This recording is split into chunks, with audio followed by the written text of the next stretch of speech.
అందరికీ నమస్కారం. నా పేరు Archana. Welcome to AR thoughts. ఈ స్టోరీని చూసే ముందు ప్లీజ్ లైక్ చేసి సబ్స్క్రైబ్ చేసుకోండి ఫ్రెండ్స్. ఇక స్టోరీలోకి వెళ్తే ఈరోజు కథ ఏ జన్మదో ఈ ప్రేమ. పడుకున్న క్రిష్ని మెల్లగా లేపి బెడ్ రెస్ట్కి అడ్జస్ట్ చేసి కూర్చోబెడుతుంది. తన టేబుల్పై ఫ్లాస్క్లో ఉన్న పాలు గ్లాస్లో పోసి క్రిష్ చేతికిస్తుంది. జాను పాలు తాగుతుండగా కంగారుగా లోపలికి వస్తాడు వాసుదేవ్. ఏమైంది క్రిష్? యాక్సిడెంట్ ఇలా అయింది అని కంగారు పడుతుంటే, మీరు కంగారు పడకండి అంకుల్, నాకేం కాలేదుగా. అసలు ఇలా ఎలా జరిగింది? నేను ఆఫీస్ నుండి ఇంటికి వస్తుంటే సడన్గా వెనక నుండి ట్రక్ వచ్చి ఢీ కొట్టింది.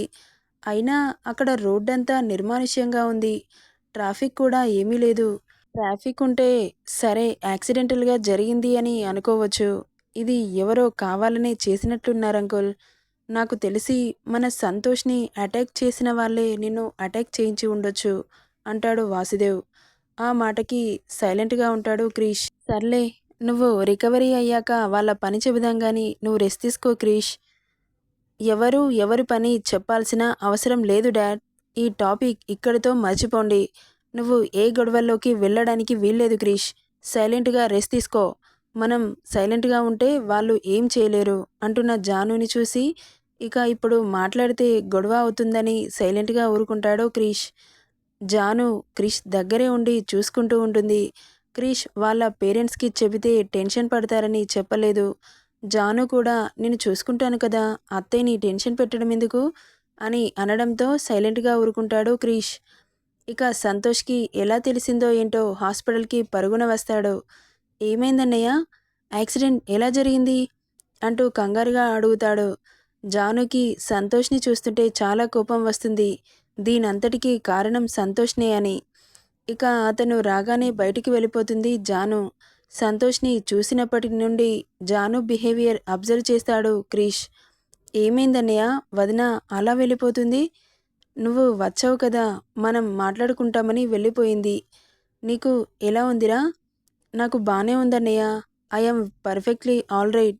సంజన కాలేజ్కి వస్తుందా? వస్తుందన్నయ్య, కానీ ఆమె చుట్టూ బాడీగార్డ్స్ ఉంటున్నారు. మాట్లాడాలంటే కుదరట్లేదు. కళ్ళతో సైగ చేసుకోవడం తప్ప. సర్లే, కనీసం కనబడుతుంది కదా, అది చాలు అంటాడు క్రిష్. అన్నయ్య, అమ్మ వాళ్ళకి చెప్పావా? లేదురా, చెబితే టెన్షన్ పడతారని చెప్పలేదు. అయినా కొన్ని దెబ్బలే తగిలాయి కదా, త్వరగానే రికవరీ అవుతాను. ఏమైనా తిన్నావా? ఇప్పుడే జాను పాలిచ్చింది, తాగాను. ఇదిగో ఈ యాపిల్ తిను అంటూ పీల్ తీసి క్రిష్ చేతికిస్తాడు. ఇక తినేసి ట్యాబ్లెట్స్ వేసుకోవడం మర్చిపోవడంతో, నీ పక్కన ట్యాబ్లెట్స్ ఉన్నాయి, తీసివ్వరా అనగానే ట్యాబ్లెట్స్ తీసి అన్నయ్య చేతికిస్తాడు. ఇక ఆ రోజు నైట్ క్రిష్తోనే ఉంటాడు సంతోష్. జాను క్రిష్ని చూసుకుంటూ తను కూడా హాస్పిటల్లోనే ఉంటుంది.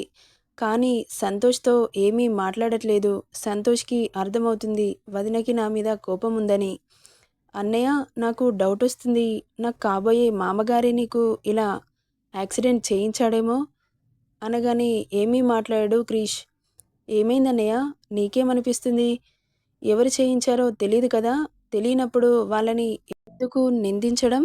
తెలుసుకుందాం అంటాడు క్రిష్. ఇక ఇందు వీళ్ళకి ఫుడ్ ప్రిపేర్ చేసి పంపిస్తుంది. వాసుదేవ్ డిన్నర్ తీసుకుని హాస్పిటల్కి వస్తాడు. ఇక వాళ్ళందరూ తినేసి పడుకుంటారు. 3 డేస్ హాస్పిటల్లో ఉంచుకొని డిశ్చార్జ్ చేస్తారు. కాస్త రికవరీ అవుతాడు క్రిష్. కానీ కాలేజ్కి వెళ్ళట్లేదు. సంతోష్ రోజు కాలేజ్కి వెళ్ళి క్రిష్ దగ్గరికి వస్తున్నాడు. ఇందు క్రిష్కి సంతోష్కి ఫుడ్ ప్రిపేర్ చేసి పంపిస్తుంది. జాను దగ్గరుండి డే టైం మొత్తం క్రిష్తో గడుపుతుంది.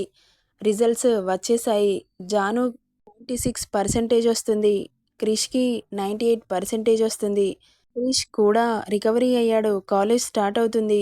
ఎప్పటిలాగే కాలేజ్కి వెళ్తున్నారు. యాక్సిడెంట్ ఎవరు చేయించారు సైలెంట్గా జానుకి తెలియకుండా ఎంక్వైరీ చేయిస్తున్నాడు. అలా ఒకరోజు తనకు యాక్సిడెంట్ అయిన ఏరియా ఎస్ఐకి కాల్ చేసి మాట్లాడుతుంటే జాను లోపలికి వస్తుంది. కాల్ మాట్లాడేది మొత్తం వెనక నుండి వినేస్తుంది జాను. కాల్ కట్ చేసి వెనక్కి తిరిగి చూసిన క్రిష్కి జాను కనపడగానే కాస్త కంగారు పడతాడు. నువ్వెప్పుడొచ్చావు జాను అంటూ జాను దగ్గరికి వస్తుంటే, ఇప్పుడు నువ్వు ఎవరితో కాల్ మాట్లాడావు? నా ఫ్రెండ్ అని ఏదో కవర్ చేస్తూ ఉంటే, షటప్ క్రిష్, నువ్వు అబద్ధాలు చెబితే నమ్మడానికి పిచ్చిదాన్ని అనుకుంటున్నావా నీకు ముందే చెప్పాను ఈ గొడవలలోకి వెళ్ళకు అని. అయినా నా మాట వినలేదు. ఇప్పుడు కూడా యాక్సిడెంట్ అయింది. ఆ టాపిక్ అక్కడే వదిలేసేయని చెప్పాక కూడా నువ్వు ఎస్ఐకి కాల్ చేసి ఎంక్వైరీ ఎందుకు చేయిస్తున్నావు? ఎవరు చేయించారో తెలిస్తే వాళ్ళని వెళ్ళి అటాక్ చేస్తావు. వాళ్ళది మనసులో పెట్టుకొని నిన్నే అటాక్ చేస్తారు. ఇక ఎప్పుడు ఆగుతుంది ఈ గొడవ? ఇలా టెన్షన్తో బ్రతకడం నా వల్ల కాదు క్రిష్. ఇది ఇక్కడితో ఆపేద్దాం. నేను ఎంత టెన్షన్ పడుతున్నానో నీకు తెలుసా? నా గురించి ఎప్పుడైనా ఆలోచించావా? ఎప్పుడు నీ పంతాలు పట్టింపులు తప్ప. ఏమైనా అంటే తమ్ముడు తమ్ముడు అని అతని కోసం ఆలోచిస్తూ ఉంటావు. ఆలోచించు, తప్పనట్లేదు. కానీ గొడవల్లోకి వెళ్ళడం మానేయి అంటున్నా. అరే, ఏమైంది? ఎందుకలా టెన్షన్ పడుతున్నావు? నాకు ఏం కాలేదు కదా. ఇప్పుడు ఏం కాలేదు కానీ ఫ్యూచర్లో ఏదైనా అయితే? ఒక్కసారి తప్పిపోయింది.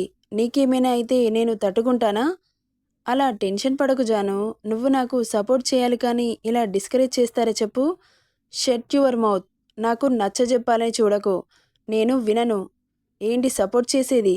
నువ్వేమైనా ఇండియా పాకిస్తాన్ క్రికెట్ మ్యాచ్ ఆడడానికి వెళ్తున్నావా సపోర్ట్ చేయడానికి?